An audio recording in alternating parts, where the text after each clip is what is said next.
Yeah, you can start at any time. What's your name and then where you from Yeah. and then your connection with this place? Yeah, yeah, Or you're concerned about the Aboriginal issues? yep, yep, yep, yep. My name is Mulla. I'm from Adelaide, from the South Australia, from the Ngarrindjeri Nation, and that's where I was born, on the Aboriginal reservation down there called Rauken. And yeah, so that's that. And that my connection to this place, I was here in the early days when he was fighting the police and that here. That was for an issue of land rights at that time. Done in 1972? Yeah, Ah, yeah. Almost 50 years ago. Yeah. I'm 71 now, so. At that time you were here? At 1972 you've been here? Yes, I was here. I see, Yeah. I see. Yeah, that's when it first sort of erupted with the Yeah. police, and that was just fighting, you know. Yeah, at that time the land issue. Yeah, right? yeah.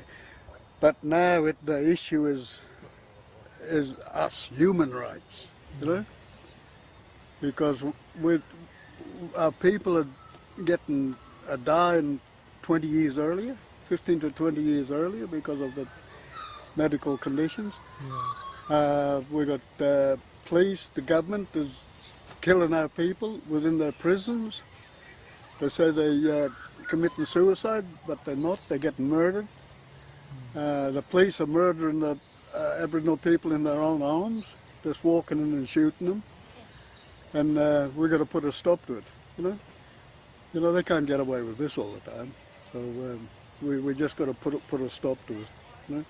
We know that they tried genocide on us in all different forms, you know, when they first come here. Within the first 15 minutes of them landing in 1788, they started killing us. You know? They started killing us then. So, and they're still doing it today. You know? So this land here is the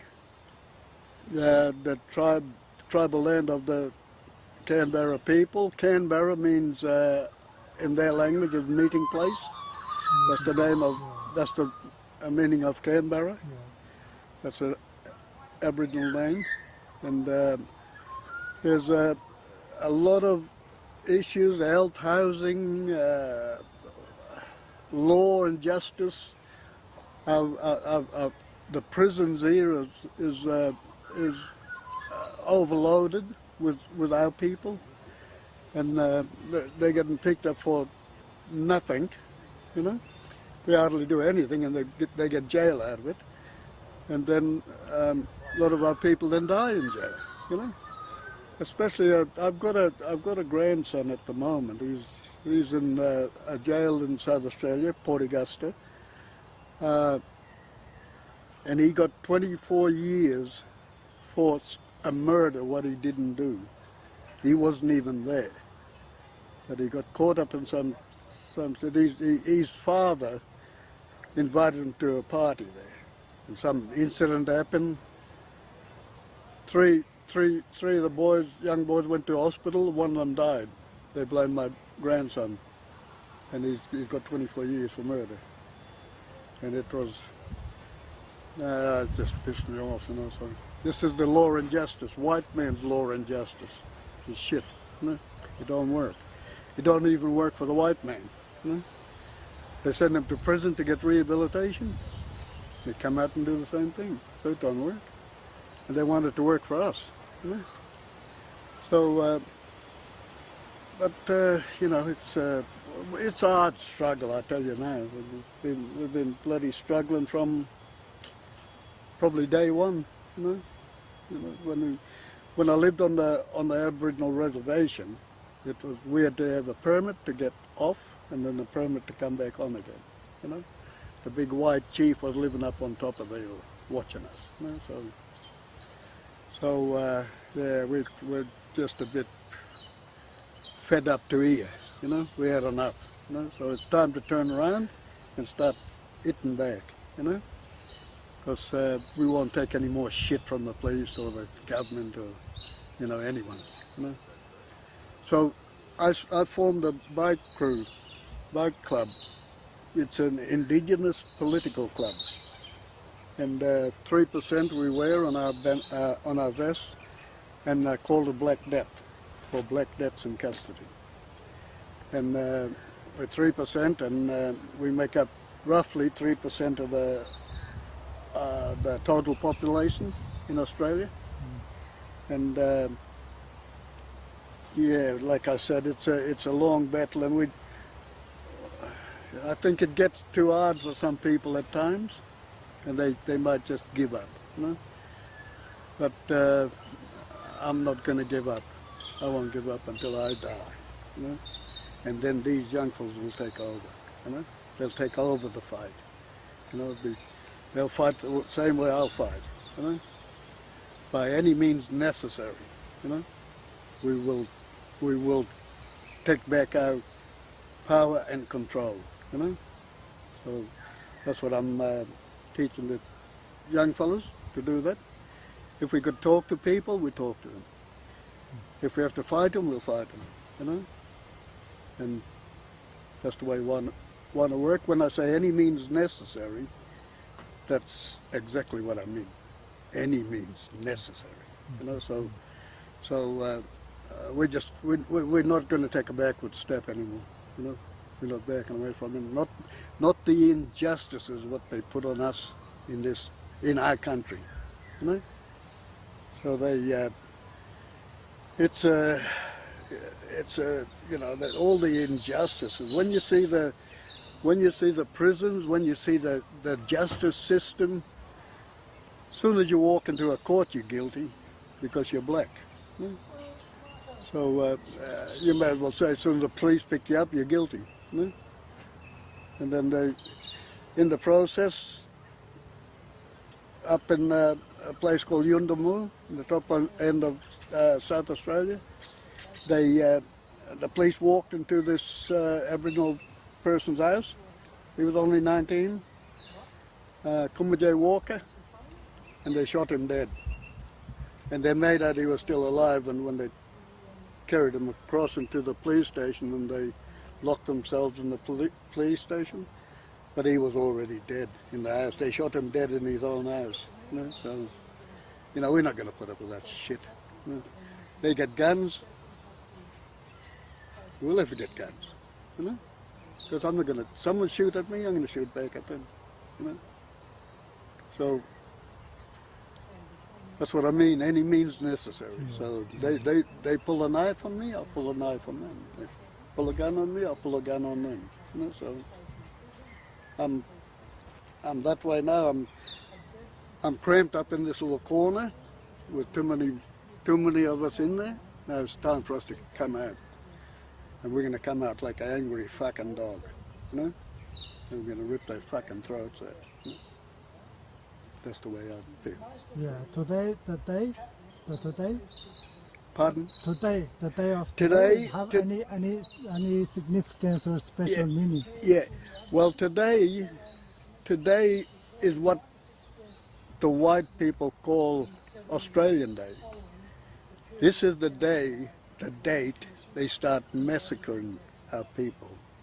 Massacres, rape, murder, this is what they've done.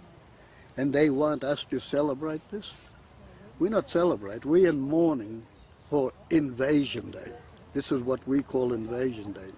They invaded and slaughtered us. So we're not celebrating happy times, what they want to do. So we got a redneck group over here, just across the road. Every time we come here for this day, they set up their happy little barbecues over there. That's the rednecks, you know. Mm-hmm. So, and these are politicians, right-wing politicians, you know. So we'll see if they're there when they come down there. We might even go and visit them, you know. Mm-hmm. So, but this is a day of mourning for us, you know, mourning, and we want change. We want the date changed to another date, you know. We got a lot of support, you know, a lot of support from the lot of white people who do support us, you know, so we can't paint everyone with the same brush as they done with us, you know. So, yeah, this is a really significant day for us, for mourning, you know. You see over there, we got the flag half-mast. That's for the people who died, our ancestors, you know. And the people who helped set this place up, you know. We're a sovereign nation. We never ceded our sovereignty. This land was stolen, you know. And it was just plain and simply stolen. And they don't want to admit that, you know. We should have a truth-telling commission set up, and for all the white people to start coming and tell them the truth on what happened. You know, we know the history, they know the history. We'll tell it, they won't, you know. But we'll tell the history to our kids, to our grandkids, our great-grandkids. So we'll tell them the history of this country, you know, so that we was massacred, you know, and locked on reservations. They was more like prisoner of war camps, you know. That's what they were, you know. Where ours with the Ngarrindjeri people, where I'm from, that we were already there, but they built a fence around us to keep us in. So we couldn't do anything without the white man's permission, you know. So you still don't have the land rights, all right? No. No land rights. No. Any land what we want, we could buy it. Why should we buy stolen land? You know, you know, we're an accessory to the fact that they stole the land. You know,